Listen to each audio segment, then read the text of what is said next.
There's a curious thing about ambition, about that relentless drive to build something bigger, something that shines brighter than anyone else. We tell ourselves it's for security, for family, for a legacy. But sometimes in the fevered chase, we mistake the shimmer of gold for the true light. We forget that a man can build a fortress with all the bricks in the world, only to find himself alone inside it, hollowed out by the very effort. And sometimes it takes the whole damn thing crumbling down to show him what was worth building in the first place. Wayne was that man. 48 years old, give or take a few hard miles, and his life was written on him like a well-worn road map. He was a mechanic, not the kind who just swapped parts, but the kind who could listen to an engine cough and tell you its life story, its pains, its buried secrets. You'd find him most days under the belly of some broken-down beast, a steady stream of grease running down his forearm, his wrench a natural extension of his hand. He wasn't much for small talk, Wayne. He liked the solid feel of metal, the honest grind of gears, the clear logic of a problem and its solution. Look at him, and you'd see a man who had worked hard, who had carried burdens you couldn't lift with a jack. His shoulders were wide, sloped from years of leaning over engines, his spine a bit stiff from crawling under trucks.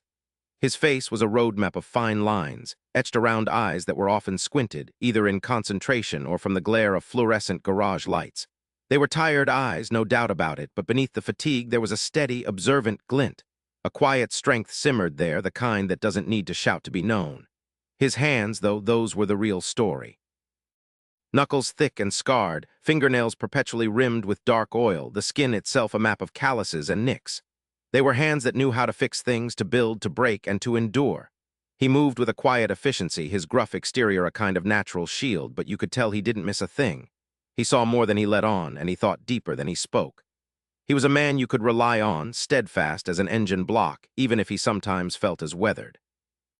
The alarm clock, a brutal, insistent little box, usually went off at 5 a.m. Always 5, not 4:55, not 5:05. 5. Wayne would be awake a few minutes before it, lying there in the pre-dawn quiet, listening to Sarah's soft breathing beside him, the hum of the refrigerator from the kitchen. He'd swing his feet to the cold floor, the worn linoleum a familiar shock, and head straight for the coffee maker. Black, strong, no fuss. His mornings were a silent ritual. A quick shower, the steam doing little to unknot the persistent tension in his shoulders. Dressing in the same heavy work pants, the same faded blue shirt, pulling on the same steel-toed boots. A quick wave to Sarah, already up and moving in the kitchen, a mumbled word to Emily and Ben if they were stirring. Then out the door into the reliable rumble of his old pickup truck, the one he'd nursed back to health more times than he could count. The drive to the garage was short, the street still half asleep, shrouded in the gray light that precedes the sun. He'd arrive, unlock the big roll-up door, the clang echoing in the cavernous space. The smell of oil, gasoline, and tired metal was his second skin. He'd start the coffee, flick on the lights, and walk through the bays, mentally cataloging the broken-down vehicles waiting for his touch. Another day. Another parade of worn-out shocks, knocking engines, mysterious electrical faults. It was honest work, essential work, but there were days, too many days, when it felt like just pushing against the tide. The money, well, it was always tight. The bills piled up on the kitchen counter like a slowly growing mountain range. Mortgage, utilities, groceries, school supplies, Emily's braces, Ben's new baseball glove. Every month, a fresh battle. Wayne prided himself on providing, on keeping the roof over their heads, the lights on. But the margins were so thin, a constant tightrope walk. He'd often find himself staring at the numbers late at night, a heavy sigh escaping him, wondering how a man could work so hard, so consistently, and still feel like he was just barely treading water. The small pleasures, a family dinner out, a new tool, were luxuries rarely indulged. It was a grind, a steady, predictable, relentless grind. And in the quiet moments when the garage was empty at lunch, or when he was driving home, the setting sun painting the sky in fiery hues he barely noticed, the ghosts would stir. They weren't loud, not like rattling chains or spectral moans. They were more insidious, a dull throb behind his ribs, a sour taste in his mouth. He carried a deep regret, Wayne did. A regret that had hollowed him out years ago, leaving an ache that never quite healed. There was a time, not so long ago, when he'd owned his own place. A bigger garage, newer equipment, a small fleet of tow trucks. Wayne's Auto Shop, it had been called. He debuilt it from the ground up, every rusty bolt, every oil stain a testament to his ambition, his skill. He believed, truly believed, that building a fortune was the ultimate legacy, the only real measure of a man's success. He wanted to leave his kids more than just a house and a steady paycheck. He wanted to leave them an empire, a cushion so soft they'd never know a hard day's worry. That ambition, that fierce, burning need to climb higher, to have more, it had been a blindfold. He'd worked ceaselessly, chasing the next big deal, the next expansion, the next investment.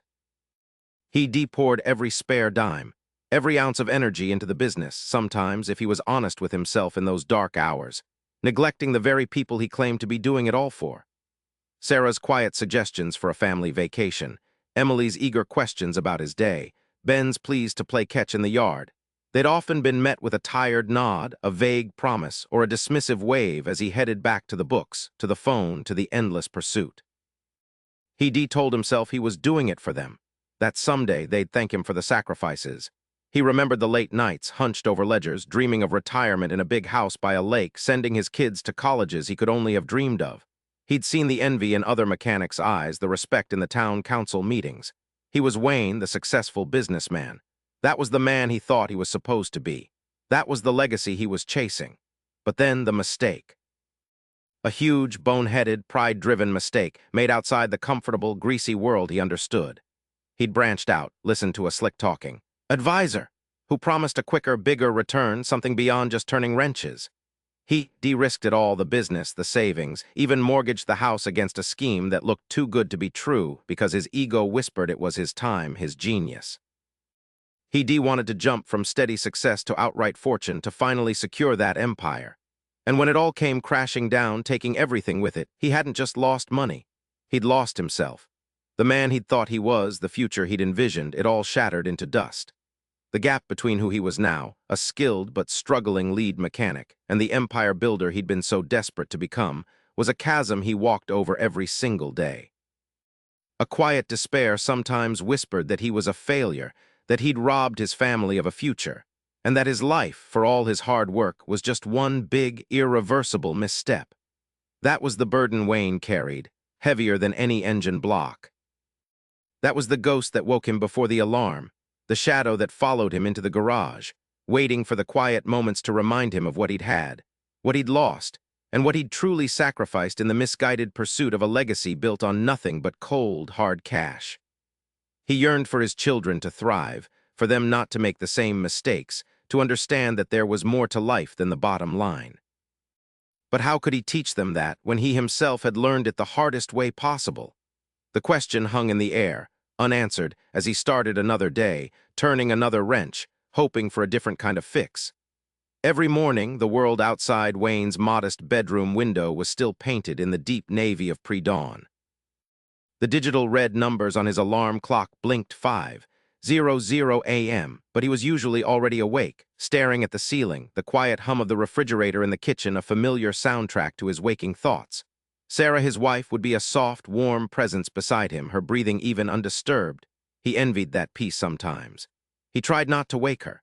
He'd slip out of bed, the floorboards creaking a silent protest that always seemed too loud in the stillness. The bathroom mirror reflected a face that was undeniably his, but wore the weight of a decade more than his 48 years. Lines etched around his eyes were permanent maps of worry, and the fine grit of engine grease that seemed to seep into his pores no matter how hard he scrubbed. His hands, calloused and strong, showed every battle fought with rusted bolts and stubborn mechanics, but they also bore the invisible scars of a battle he'd lost inside himself. A quick shower, the hot water a brief, welcome sting on his tired muscles, and then down to the kitchen. He'd make coffee, strong and black, the aroma filling the house, a signal that another day was officially underway. Emily, his 16-year-old, would be stirring soon, her music already faintly audible through her bedroom door. Ben, 12, would be dreaming of whatever boys that age dreamed of, superheroes and video games, probably. Wayne would sit at the small kitchen table, sipping his coffee, the silence of the early morning often broken only by the clinking of his mug against the ceramic. His eyes would drift to the stack of mail on the counter, bills, mostly. The gas, the electric, the mortgage statement, smaller than it used to be, thankfully, but still a formidable mountain. Each envelope felt like a fresh reminder of the ground he'd lost, of the tightrope they walked now. Then came the grind. The short drive to the garage, the familiar scent of oil and gasoline hitting him as he pulled open the heavy bay door. He was good at his job, damn good. He could listen to an engine cough and sputter and tell you exactly what was wrong, like some kind of automotive whisperer. He found a quiet satisfaction in fixing things, in the predictable logic of gears and pistons. But even that satisfaction was often overshadowed by the relentless, monotonous rhythm of it all. Another oil change, another tire rotation, another brake job. Day in, day out. He used to own a place like this, only bigger, newer, with a vision for expansion that felt like a burning fire in his belly. Now he worked for a man barely older than him, a decent fellow, but the reality was a bitter pill to swallow. He was an employee, not the owner. The respect he commanded was born of his skill, not his status, and while that was a kind of honesty, it gnawed at him. He saw younger guys just starting out, full of that same hunger he once had, that reckless optimism, and a cold dread would sometimes grip him. He wished he could warn them, tell them to slow down, to look around, but his voice would get stuck. What authority did he have, a man who'd seen his own empire crumble to dust?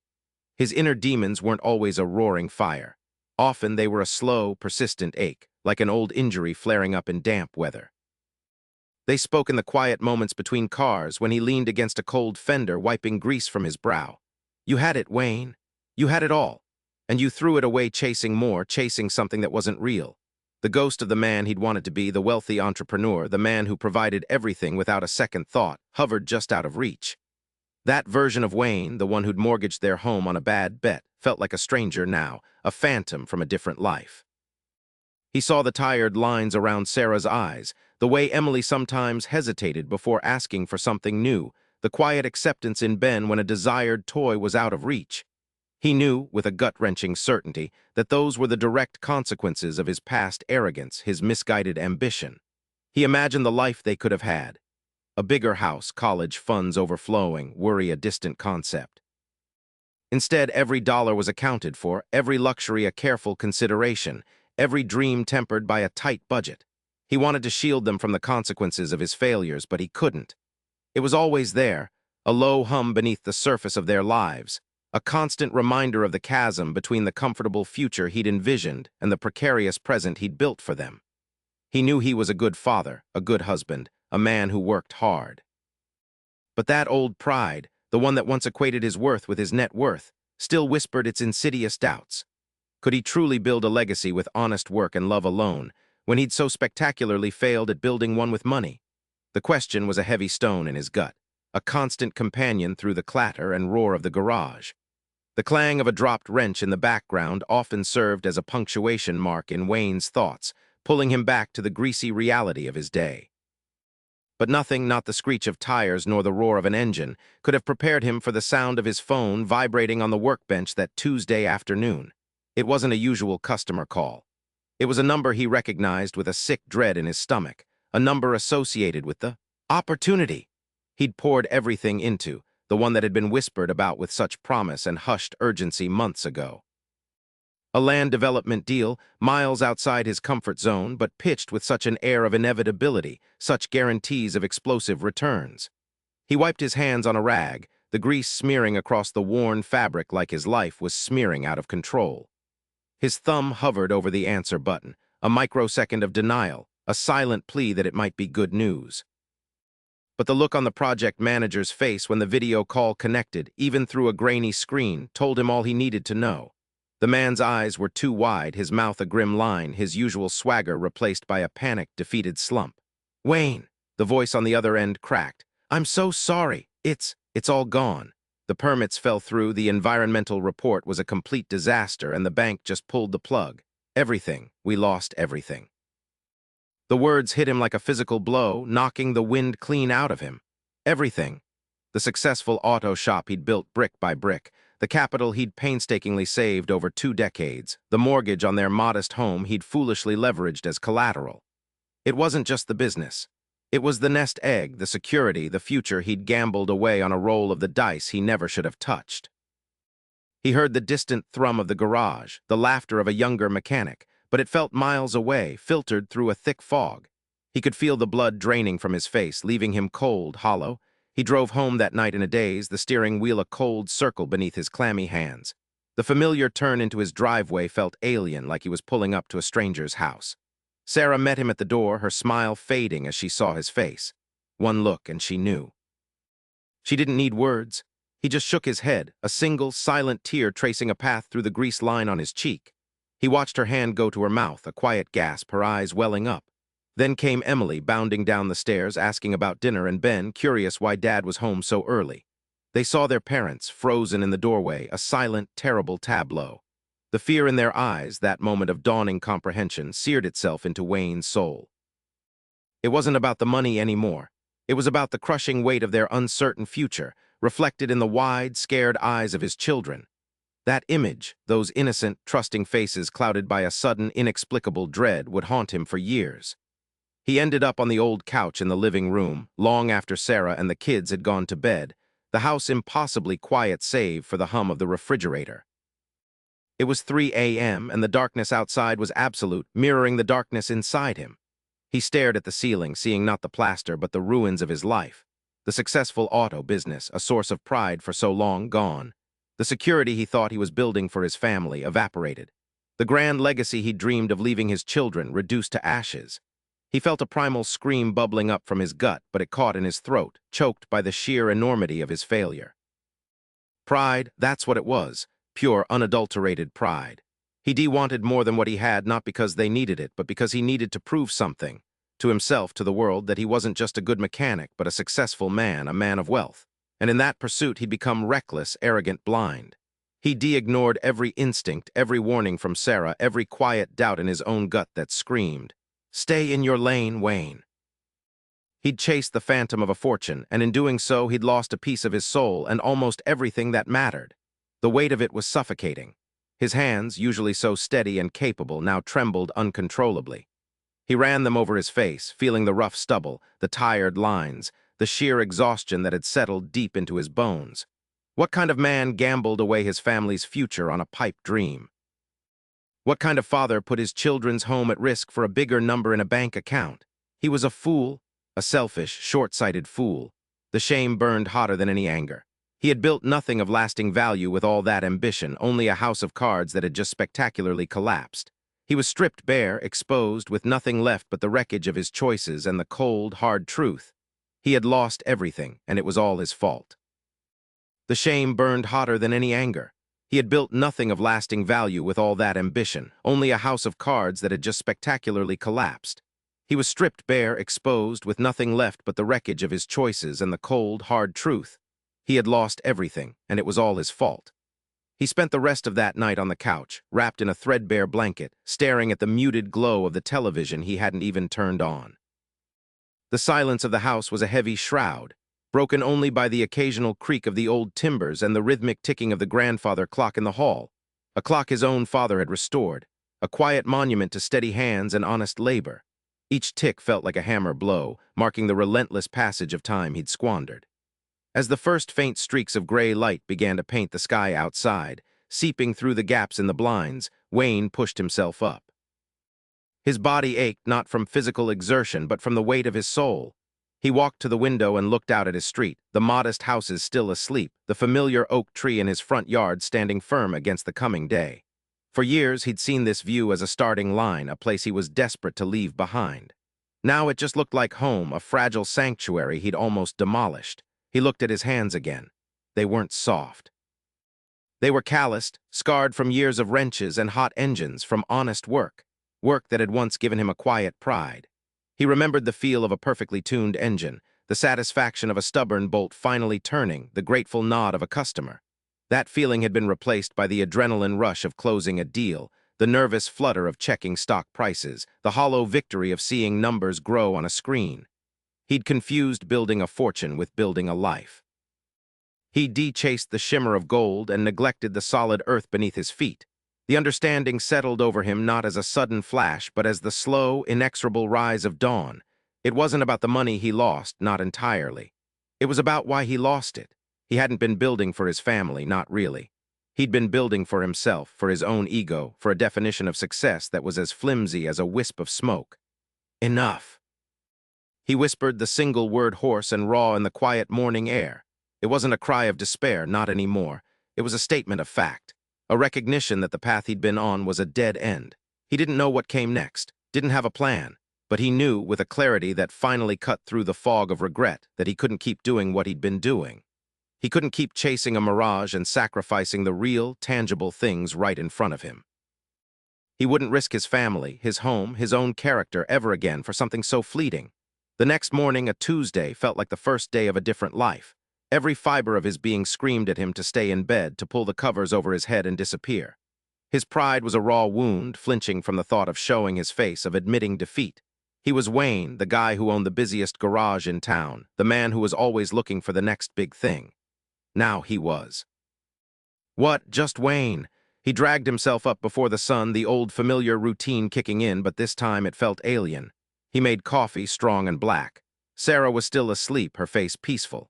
He looked at her, then at the closed doors of Emily and Ben's rooms. They were why. They were always why. He ate a piece of toast, tasting ash.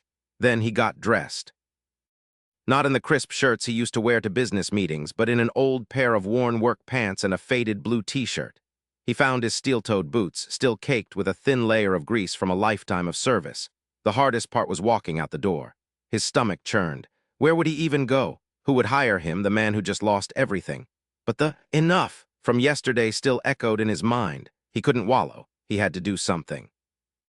He had to show his kids and himself that you get back up, that you fix what's broken, starting with yourself. He walked past his own old garage, now boarded up, a stark monument to his folly. He didn't look at it. Instead, he kept walking, turning down the street towards Miller's Auto, a smaller, older shop on the other side of town. He knew old Frank Miller had for years. Frank ran an honest business, quiet, reliable. No frills, just good work. It was a place Wayne had once considered beneath him. Now it was a lifeline. His hand trembled as he reached for the door handle. His throat was dry. This wasn't asking for an investment or negotiating a deal. This was asking for work, for a wage, for a chance to just put his hands on an engine again, to contribute in the most fundamental, unglamorous way possible. He swallowed hard, pushed his shoulders back, and walked in. This wasn't about fortune. This was about something else entirely. Frank Miller, a man whose face was a roadmap of grease stains and good humor, looked up from under the hood of a sputtering sedan. He blinked, pushed his safety glasses up his nose, and a slow smile spread across his face. "Well, I'll be," he rumbled, wiping his hands on a rag. "Wayne Maxwell, last I heard you were buying up half the industrial park." Wayne felt the heat creep up his neck. "Things change, Frank." He managed, his voice sounding rough even to himself. "Came to see if you had any use for a pair of hands. Any kind of hands." Frank studied him for a long moment, not with pity, but with a quiet understanding. "Always got use for good hands, Wayne, but you're used to running the show. This is just turning wrenches." "I remember how to turn a wrench, Frank, but I still know a thing or two about an engine. I need to work, need to earn. And I need to learn again." Frank nodded, a thoughtful hum escaping him. "All right, start Monday, sweeping, oil changes, tire rotations. We'll see how your hands remember." The first few days were brutal. Wayne's body, accustomed to the soft leather of an office chair and the occasional heft of a coffee cup, screamed in protest. His back ached, his knees groaned from hours spent kneeling on concrete. His fingers, once dexterous with a calculator or a pen, felt clumsy and stiff around a wrench. The grime that had always been a nuisance in his old shop, something to be cleaned up by others, now coated his skin, seeped into his fingernails, and became an unshakable part of him. On the third day, a young apprentice, barely out of high school, asked him to fetch a specific socket. Wayne, momentarily disoriented by the sheer volume of tools and the rhythm of the new garage, fumbled, grabbing the wrong one. The kid, polite but direct, corrected him. Wayne felt a flush of shame, a familiar sting of inadequacy that he'd thought he'd long buried. He, Wayne Maxwell, who once lectured his own mechanics on efficiency and precision, was now being schooled by a teenager. He bit back a sharp retort, swallowing the bitterness that swelled in his throat. This wasn't about pride anymore. This was about survival. By the end of the first week, he came home each night smelling of oil and sweat, too exhausted to do much more than eat dinner in silence and fall into bed. Sarah, ever watchful, would rub his shoulders, never asking too many questions, just being there. Emily and Ben, seeing the grim lines etched around his mouth, seemed to instinctively keep their distance, their usual boisterous energy muted by his palpable fatigue. Late that Friday night, after everyone else was asleep, Wayne found himself staring at the ceiling, the familiar gnawing doubt returning. His old life, with its gleaming office and the hum of success, felt like a mirage from another lifetime. He remembered the thrill of closing a big deal, the power of signing a lease, the respect in people's eyes. Here at Miller's, he was just another pair of hands. He was getting by, sure, but was this it? Was this his future? Sweeping floors and changing oil for minimum wage, while his kids saw him come home every night looking like he'd fought a losing battle with a grease trap. A cold knot formed in his stomach. He missed the feeling of control, the promise of something more. He wanted to give up, to just crawl into a hole and disappear. He imagined calling Frank on Monday morning, telling him he couldn't do it, that it was too much, too little. He pictured Sarah's face, the flicker of disappointment, the quiet understanding that would cut him deeper than any anger. He thought of Emily and Ben, their hopeful eyes, watching him, learning from him. Then he remembered Ben, sitting on the couch a few nights before, carefully putting together a model airplane, his tongue sticking out in concentration. And Emily, poring over a textbook, a look of fierce determination on her face. They weren't just watching him, they were learning from him. Learning how to respond when life threw a curveball, learning that you don't quit just because it's hard. He squeezed his eyes shut. Giving up now wouldn't just be failing himself. It would be teaching them that when things get tough, you fold. That was not the lesson he wanted to pass down, not after everything. He took a deep, shuddering breath. The ache in his body was real. The regret in his heart was real. But so was the fire rekindled that told him to keep pushing. He had to show them. He had to show himself. 2 weeks in, the physical demands hadn't eased, but his body had started to adapt. The stiffness was still there, but now it was a familiar companion, not an enemy. The mental battle, though, raged on. Every now and then, a fleeting thought of his old business, the deals, the potential, would flash through his mind, a siren song of what once was. He'd catch himself staring blankly at a wall, lost in the what-ifs. Frank, ever observant, would just clear his throat or hand him a tool, gently pulling him back to the present. One afternoon, a customer brought in a classic Mustang, a beautiful '67 Fastback. Wayne, years ago, would have haggled for the purchase, flipped it for a profit. Now he was just changing its oil. As he lay underneath the beast, feeling the smooth lines of its chassis, the solid engineering, a strange calm settled over him. He wasn't thinking about the money he could have made. He was just appreciating the craftsmanship, the raw power of the engine, the simple beauty of a machine doing what it was built to do. For a moment, the past faded. There was just him, the car, and the honest work of his hands. It was a fleeting piece, but it was enough to keep him going. 2 weeks in, the physical demands hadn't eased, but his body had started to adapt. The stiffness was still there, but now it was a familiar companion, not an enemy. The mental battle, though, raged on. Every now and then, a fleeting thought of his old business, the deals, the potential, would flash through his mind, a siren song of what once was. He'd catch himself staring blankly at a wall, lost in the what-ifs. Frank, ever observant, would just clear his throat or hand him a tool, gently pulling him back to the present. One afternoon, a customer brought in a classic Mustang, a beautiful '67 Fastback. Wayne, years ago, would have haggled for the purchase, flipped it for a profit. Now he was just changing its oil. As he lay underneath the beast, feeling the smooth lines of its chassis, the solid engineering, a strange calm settled over him. He wasn't thinking about the money he could have made. He was just appreciating the craftsmanship, the raw power of the engine, the simple beauty of a machine doing what it was built to do. For a moment, the past faded. There was just him, the car, and the honest work of his hands. It was a fleeting piece, but it was enough to keep him going. Then came a shift, subtle at first, like the changing of the tide. It was a Tuesday, late afternoon. Young Leo, one of the new apprentices, was wrestling with a stubborn bolt on a transmission pan, knuckles scraped, frustration building on his brow. He detried everything. Wayne watched him for a minute, seeing a reflection of his own early struggles, the impatient desire to just get it done. Instead of stepping in and doing it himself, as the old Wayne might have, he walked over. "Hold up, kid," he said, his voice softer than usual. He didn't take the wrench. He just leaned in, pointed to a hairline crack in the rust. "See that? She's frozen solid because of that. You gotta work around it, not against it. Heat it up a little, then give it a sharp turn like you mean it." He guided Leo's hand, showed him the right angle, the right pressure. The bolt turned. Leo's face, streaked with grease, broke into a wide, triumphant grin. Wayne found himself smiling too, a genuine, unforced smile that reached his eyes. It felt good, a different kind of good than signing a big deal. That evening, he didn't flop onto the couch like a sack of bricks. He sat at the dinner table, truly present. When Emily talked about her drama club woes, he didn't just nod. He asked questions. When Ben rattled on about his video game, Wayne listened, genuinely interested in the strategy. Sarah watched him, a slow, gentle warmth returning to her gaze that had been absent for far too long. He saw it, felt it, and it was like a thirsty man finding water. Weeks turned into a couple of months. The quiet gruffness was still there, a part of Wayne, but it was now tempered with a patience he hadn't known he possessed. He became a mentor, not just a boss.